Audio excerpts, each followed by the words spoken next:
Mag-amang Inoue winalis ang pinakamataas na parangal ng WBC para sa taong 2025. Muling pinatunayan ni Naoya Monster Inoue kung bakit siya ang hari ng boxing matapos siyang hirangin ng World Boxing Council bilang 2025 Athlete of the Year o MVP.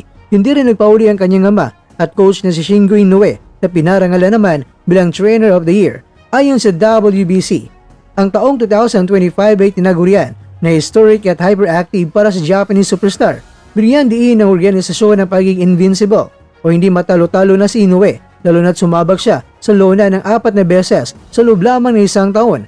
Isang pambirang ginagawa para sa isang buksingero sa kanyang antas dahil sa kanyang dominasyon at husay sa teknikal na aspeto ng boxing. Nananatiling matatag si Inoue sa tuktok ng pound-for-pound rankings. Matatandaan nagsimula ang kanyang pananalasa sa Super Bantamweight Division noong July 2023 nang talunin niya si Stephen Fulton at mula noon ay matagumpay niyang naidepensa ang kanyang mga titulo. Kasabay ng parangal ni Naoya, kinilala rin ng WBC ang kanyang ama na si Shingo Inoue bilang pinakamahusay na tagapagsanay.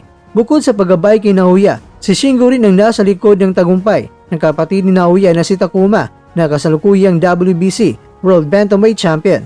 Pinuri ng WBC si Shingo para sa kanyang impeccable work, mahusay na pag-iya sa karera ng magkapatid na Inoue